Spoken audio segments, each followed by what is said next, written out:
बोलिए राजा रामचंद्र भगवान की जय। सर्वप्रथम भगवान गणरेश गणपति सरस्वती को प्रणाम करते हुए, वेद माता गायत्री को प्रणाम करते हुए, राजा राम जी के चरणों में प्रणाम करते हुए, तड़िंदित विनिंदित पीताम्बरधारी बाल कृष्ण के चरणों में प्रणाम करते हुए, ब्रज रानी राधिका रानी के श्री चरणों में प्रणाम करते हुए, ग्राम देवता, स्थान देवता, वास्तु देवता, नगर देवता, सर्व देवता, सभी देवी देवते श्री चरणों में प्रणाम करते हुए, मंडल स्थापित देवताओं को प्रणाम करते हुए, साधु संत महात्माओं के श्री चरणों में प्रणाम करते हुए, विप्रजन ब्राह्मण जनों के श्री चरणों में प्रणाम करते हुए, बाहर से पधारे सभी अतिथि महोदय, इस गांव से पधारे सभी युवा साथी, बुजुर्ग बंधु, नन्हे मुन्ने बालक,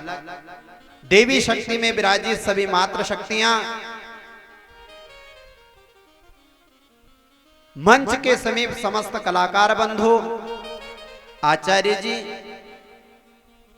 तथा हमारे संचालन करने वाले साउंड वाले भैया तथा यूट्यूब पर लाइव करने वाले संदीप जी गुजर जो लाला खेड़ा से पधारे हैं, सभी मिलकर के हम भगवान की दिव्य कथा प्रारंभ करते हैं। श्रोतः वक्ता सावधान भवे। बोले बाल कृष्ण लाल की जय। तो महाराज, कल हमने भगवान की दिव्य चर्चाएं करी, भगवान की कथाएं सुनी, उसमें ध्रुव का चरित्र आया और प्रहलाद का चरित्र आया। तो साहब, प्रहलाद और ध्रुव कोई बड़े आदमी नहीं थे, छोटी अवस्था में भगवान को प्राप्त किया। तो कहने का भाव, आप यदि भले छोटे हो न, छोटे भी यदि कथा में जाएंगे तो भगवान की कृपा होगी। बुजुर्ग बंधु तो जाते ही हैं, माताएं तो जाती हैं, पर बच्चे, बालक, जवान सब जाएंगे तो भगवान की कृपा सब पर होगी। बोले बाल कृष्ण लाल की जय। महाराज, कल हमने शंकर जी का विवाह भी किया, कितनी सुंदरता से महाराज घोड़े, हाथी आदि आदि लेकर देवता पहुंचे और भोलेनाथ बेल पर चढ़ के गए और बारातियों का स्वागत बड़े भाव से हुआ। जैसे भोलेनाथ को देखा, मीना जी से थाली छूट गई। कहने का भाव, महाराज, यदि अहंकार से भगवान को देखोगे, शंका भाव से, तो वो भगवान उस रूप में नहीं दिखेगा, वो अलग ही रूप में दिखेगा महाराज। और यदि सच्ची भावना से, हृदय से परमात्मा को देखा महाराज, तो एक महात्मा में भी वही परमात्मा दिखेगा और एक साधारण मानव में भी वही परमात्मा दिखेगा। बोलिए सच्चिदानंद भगवान की जय। तो मेरा कहने का तात्पर्य इतना ही है महाराज, आपका गांव ठिकाना बोलिया बहुत अच्छा गांव है, बहुत सुंदर गांव है साहब। इस सुंदर गांव में सभी अच्छे अच्छे भक्तजन रहते हैं और अच्छे अच्छे भक्तजन रहते हैं, अच्छी अच्छी कथा आप हर साल करवाते रहते हैं। तो ये आपके और हमारे सबके लिए सौभाग्य की बात है कि परमात्मा के नाम के लिए आप इतने तत्पर हैं, इतनी भावना से आप परमात्मा का नाम कहते। 40 साल से सलंग भगवान की कथा, एक साल भी साहब ऐसा नहीं हुआ कि कोई फाल्ट भरे, न कोई कारणवश कथा की भले भले बदलता रहा, पर भगवान की कथा चलती रही। ये बहुत अच्छी बात है। बोले बाल कृष्ण लाल की जय। तो महाराज, इस गांव के सभी सदस्य, समिति और गांव वालों के लिए थोड़ी ताली तो बनती है। प्रेम से सबका स्वागत करें। बोले बाल कृष्ण लाल की जय। और महाराज कहते हैं, कथा में आते हैं, कौन कौन आते हैं? संत आते, महात्मा आते, ज्ञानी आते, मुनिंद्र आते हैं, सन्यासी आते, गृहस्थ आते, सब आते हैं। तो इसी प्रकार इस कथा में कई प्रकार की आत्माएं आई है, दिव्य से दिव्य आत्माएं आई हैं। तो बहुत अच्छी बात है महाराज। गांव से महाराज, हमारा जो जन्म स्थान है फतेहपुर मेंढकी, वहां से भी हमारे सूरज प्रसाद जी पटेल साहब पधारे और कहते हैं, इस कथा के बाद में खेड़ा नाना बा का खेड़ा, वहां पे कथा होगी, ये ठाकुर जी ने कृपा करी, यहाँ से कथा वहां जाएगी, वो भी आए, बहुत अच्छी बात है। बोले बाल कृष्ण लाल की जय हो। अब महाराज आइए सब मिलकर के कथा की ओर उन्मुख होते और चले। कहते बरोठा से भी आए हैं और न जाने कहां कहां से आए महाराज। यदि मेरे से बोलने में गलती हो जाए तो क्षमा भी कर देना। वैसे तो ये भगवान की कथा है, सबके लिए है, जो आया उनको भगवान की कथा मिलेगी। बोलिए सच्चिदानंद भगवान की जय। तो महाराज आइए कथा की ओर चलते हैं। एक है महाराज करदम ऋषि। करदम ऐसे हैं महाराज जिन्होंने अपनी इंद्रियों को दमन करके रखा, वही तो साफ करदम है। आप सब श्रोता जानकार है, कथा याद है आपको, फिर भी मैं अवगत करा देता हूं। करदम जिसने अपनी इंद्रियों का दमन कर रखा, वही तो करदम है। हम भी करदम बन सकते महाराज। 5 ज्ञानेंद्रिया और 5 कर्मेंद्रिया हैं। 5 ज्ञानेंद्रिया कौन सी? आंख, कान, जिह्वा। महाराज आंख, कान, जिह्वा, नाक और त्वचा, ये 5 क्या है? ज्ञान इंद्रिया। मच्छर यहां बैठे ने भले मुंडो आए वे मालूम पड़ी जाए साहब के मच्छर यहां बैठे, तो त्वचा ये ज्ञानेंद्रिया है। कथा यहाँ हुई रही ने, आप बरोठिया में हो ने, माइक में वहां आवाज पहुंची तो आपके वहां समझ में आ जाएगा कि कहीं कथा हुई रही है। यह ज्ञानेंद्रिया महाराज, आप यदि दूर देखेंगे और वहीं से आपको पता चल जाएगा कि वहां पर वो बैठा है। ये ज्ञानेंद्रिया है साहब। कोई महक आई, खुशबू आई, और खुशबू आई और जैसे आपकी नाक तक पहुंची आपको पता चल जाएगा कि साहब गाय की खुशबू है। ये ज्ञानेंद्रिया। 5 कर्मेंद्रिया भी है। 5 कर्मेंद्रिया, 5 ज्ञानेंद्रिया। महाराज इंद्रियों को वश में करने वाले का नाम है करदम। और महाराज करदम जी की कहते हैं, करदम जी एक बार भगवान की तपस्या करने लगे और तपस्या करते करते बहुत वर्ष तक तपस्या करी। मन में आया कि मेरा विवाह हो जाए तो बड़ा आनंद आ जाए। बूढ़े हो गए महाराज, बुढ़ापे में विवाह का भाव उत्पन्न हो गया। भगवान प्रकट हो गए। नारायण ने कहा बाबा मांगो। लज्जित हो गए करदम जी, सोच रहे हैं क्या मांगू, बुढ़ापे में लाड़ी मांगू, शर्म ही आई जाए। कुछ नहीं महाराज, हाथ जोड़ करके खड़े हो गए, कहने लगे प्रभु क्षमा कर दीजिए, आप प्रकट हो गए, अब मुझे कुछ नहीं चाहिए, कुछ नहीं चाहिए महाराज। कहते मैं प्रकट होता हूं भावना से, जैसी भावना लेकर के तपस्या करता है मनुष्य, मैं वैसे ही रूप में आता हूं और वही देकर जाता हूं। राधन माता जी को व्रत करे है, वाड़ी माता है, शीतला माता है, जगत जननी, छोरो दे दीजिए, छोरो दे दीजिए, तो माता जी छोरो दे दे। महाराज जैसी हे परमात्मा मकान बना दीजिए, मकान बना दीजिए। कुछ समय से यदि भगवान का ध्यान करा तो मकान बन जाता है। महाराज आज करदम जी ने शादी हो जाए ऐसी भावना से भगवान को भजा तो भगवान प्रकट हो गए। कहते हैं बूढ़े बाबा तेरा विवाह करवाऊंगा। लज्जित हो गए महाराज, प्रभु क्षमा कर दीजिए, मेरी मुंड मती थी, मति मेरी खराब हो गई थी। रिश्ते नाते जमीन जायदाद इनके लिए कहीं भगवान से मांगो, प्रभु मुझे कुछ नहीं चाहिए। पर भगवान कहते हैं भाव का भूखा हूं मैं, भाव ही एक सार है, जो भाव से मुझको भजे तो भव से भेड़ा पार है। तुमने भाव से बजा इसलिए अब लाड़ी तो दूंगा ही से। अब लज्जित होकर कहते प्रभु भले मेरा विवाह नहीं हुआ तो चलेगा। कहते विवाह होगा और तेरी पत्नी के गर्भ से तेरा पुत्र बनकर मैं आऊंगा। अब करदम जी खुश हो गए महाराज, भले बुढ़ापा में छोरो है न अच्छो छोरो हो जाए तो जो गुड़ के तार दे। आज कहते हैं जैसे ये भाव हुआ, कहते नारायण मेरे घर जन लेंगे, अब तो मैं विवाह करूंगा।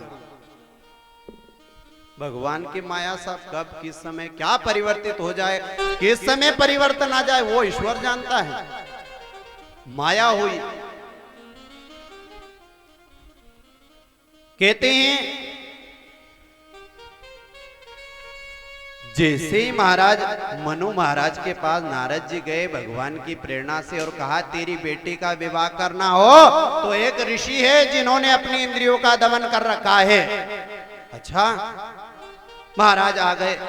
मनु जी जैसे ही देवहूति को लेकर आए और जैसे ही महाराज कहते भले अपनी कुटिया होए न, कुटिया में भी कोई पामणा अपना घरे आए तो पामणा को स्वागत करा। भले इतनी मोटी गादी वालों सोफा सेट होए कि भले एक फाटो आसन हो, पर बिछावा जरूर। आज करदम जी के यहाँ महात्मा के यहाँ क्या कुछ नहीं, 2-3 आसन पड़े थे, कुशा के साथ बिछा दिए। एक आसन पे महाराज मनु महाराज बैठ गए, एक आसन पर उनकी पत्नी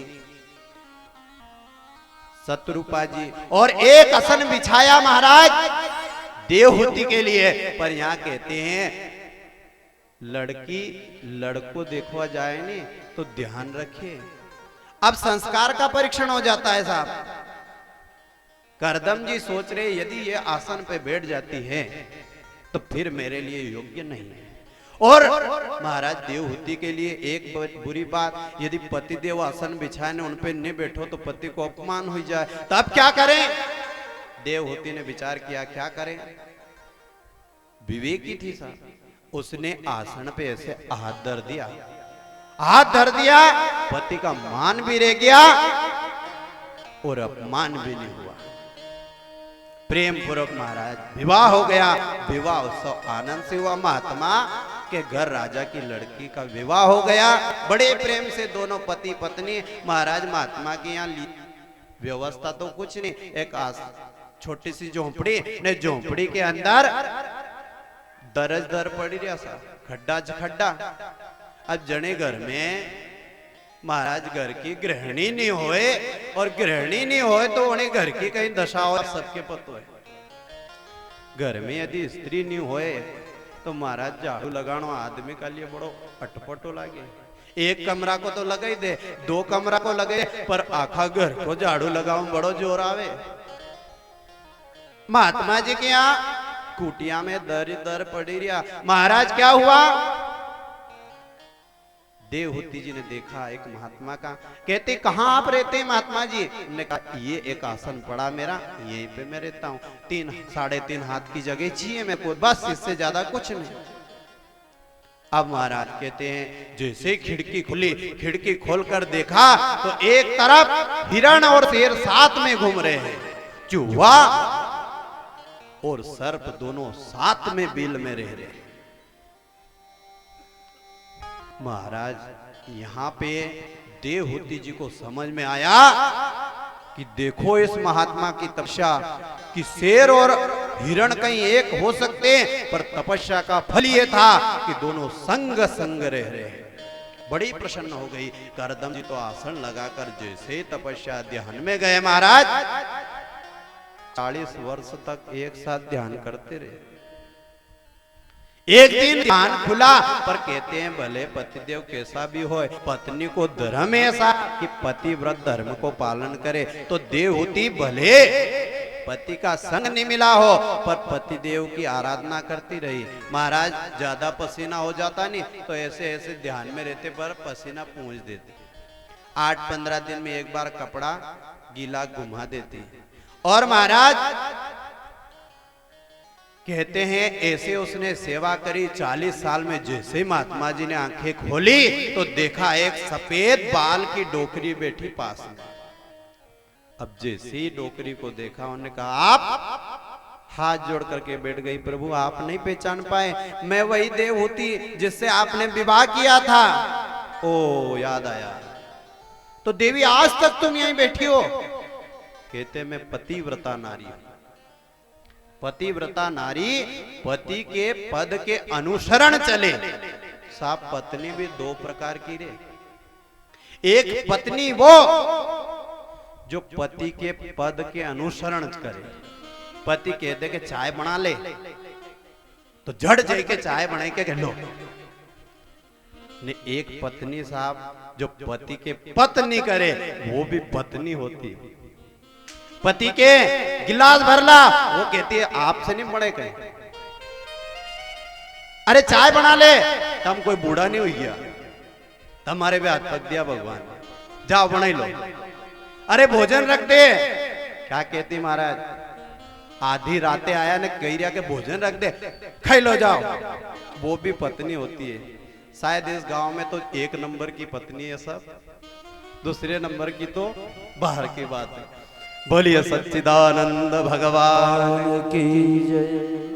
तो महाराज कैसा पतिव्रत धारण किया, आज करदम जी की आंखों से आंसू बह निकले। वाह देवी तेरी जैसी पत्नी पाकर मेरा जीवन धन्य हो गया।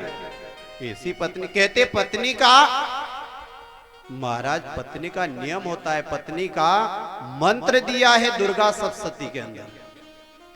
पत्नी मनोरमा देहि मनोव्रतानुसारिणी तारिणी दुर्ग संसार सागर कुलोद्भवा। पत्नी वही है जो इस भवसागर से खुद भी तरे न पति के भी तार दे। महाराज आज करदम जी को ज्ञान हुआ मेरे जो पत्नी है, मैंने जो परीक्षण करके ये पत्नी बनाई वो अच्छी है। देवहूति कहती है पति व्रत धर्म पालन करना पत्नी का परम कर्तव्य है। महाराज जैसे ही महात्मा ने ध्यान किया कि भगवान तो हमारे घर पुत्र बनकर आएंगे, आज जल लिया महात्मा ने, 40 साल तपस्या करी थी महाराज, जल लिया हाथ में, मंत्र पढ़ा और ऐसे छोड़ा एक बड़ा भारी सरोवर बन गया। देवहूति का हाथ पकड़ा और जैसे ही सरोवर में डुबकी मारी महाराज दोनों जवान हो गए। बोले बाल कृष्ण लाल की जय। दोनों का बुढ़ापा चला गया साहब, नव यौवन हो गए, जवान हो गए। और कहते हैं उन्होंने गृहस्थ आश्रम का पालन किया, एक नाव में बैठे कई वर्ष तक सरोवर में घूमते घूमते महाराज गृहस्थी में इतने पड़ गए कि महात्मा जी के यहाँ 9 कन्या हो गई, करदम जी के यहाँ 9 कन्याएं हो गई। और 9 कन्या होने के बाद याद आया कि 9 हो गई, अब भगवान तो अपना घर आया नहीं, अब भगवान नहीं आए तो क्या करें। एक दिन महाराज भगवान का ध्यान किया, प्रभु आप भूल गए क्या, मेरे घर पुत्र बनकर आने वाले हैं, प्रभु कृपा करे। महाराज जैसे ही कृपा करी अगला जो गर्भ हुआ, गर्भ से भगवान कपिल देव जी का प्रादुर्भाव हुआ। बोले कपिल जी महाराज की जय। बड़े प्रसन्न महात्मा महाराज कपिल देव इतने सुंदर महाराज छोटी अवस्था में ही भगवत भक्ति में परायण हुए और गंगा सागर में जाकर के महाराज तपस्या करने लग गए। आज भी कोई गंगा सागर जाता है तो वहां भगवान का दर्शन जरूर करता है कपिल जी का। महाराज जो कन्याएं हुई महाराज, कन्याओं में से जो एक कन्या का विवाह मरीचि ऋषि के साथ हो गया महाराज, और एक कला नाम की कन्या जो है मरीचि ऋषि के साथ विवाह हुआ। एक अनुसूया नाम की कन्या अत्रि ऋषि के साथ विवाह हुआ। अरुंधति नाम की कन्या वशिष्ठ ऋषि से ब्याही गई। भृगु जी आदि से कन्याओं का विवाह हुआ। महाराज कहते सुखदेव जी परीक्षित को समझाते हैं, महाराज जो अत्रि ऋषि से परणाई जो लड़की जिसका विवाह हुआ वो अनुसूया पतिव्रत धर्म का पालन करती और ऐसा व्रत धारण करती। एक दिन पतिदेव आए महाराज, जैसे ही पतिदेव आए नी तो महाराज ऊखड़ में धान कूट रही थी और जैसे ही धान कूटते कूटते बाहर से आवाज आई, देवी। महाराज उखड़ा के ऐसे ऊपर छोड़ दियो और जा करके पतिदेव को जल का पात्र दिया तो वहां एक बाई बैठी थी। उसने देखा, हो आश्चर्य, महाराज ऐसा पतिव्रत धर्म का पालन किया। एक जगह कथा हो रही थी, कथा, अब कथा हो रही थी, कथा में गुरुजी ने अनसुरिया जी का प्रसंग कहा और क्या कहा कि अनसुरिया के बराबर कोई तपस्वी नहीं है जिसने पतिव्रत धारण करके, महाराज पतिव्रत धारण करके उसने परमेश्वर को हरा दिया। ऐसी कथा सुनी। कहते हैं माताओं का बड़ा आश्चर्य हुआ। एक दिन नारद जी गए। नारद जी कहां गए? माता लक्ष्मी के पास। और जब जाकर कहा, देवी आपसे भी तपस्वी मृत्यु लोक में अनसुरिया है, उसका सतीत्व बड़ा है। महाराज जी जनी जगह नारद जी चली जाए तो न्यू समझी लो कि या तो घर बनी जाए कि बिगड़ी जाए। धीरे से सरस्वती माता के पास गए, पार्वती माता के पास गए, तीनों मिली। सोच रही है, क्या सोच रही? अपन से बड़ा। महाराज माताओं को बड़ी एक ही विडंबना है, यदि आपण से कोई अच्छी साड़ी ओढ़ी के सामने आई जाए तो फिर कहे सोचे इन्हें माथी अच्छी साड़ी ओढ़ ली।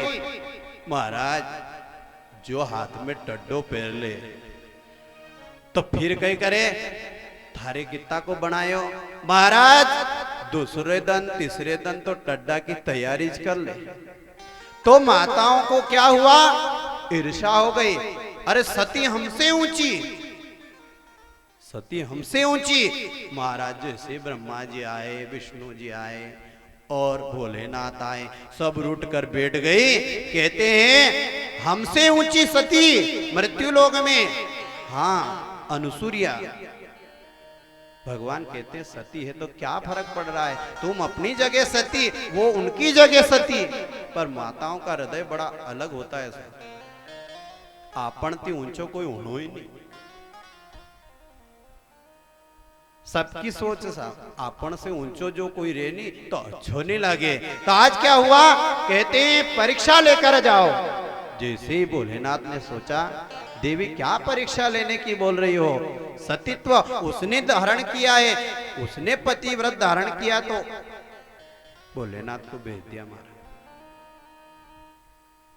एक जगह कथा चल रही थी, कथा में एक बाई ने जैसे आई, उन्हें सती अनुसूया की कहानी सुनी महाराज, और मन में आया मैं भी सती हूं।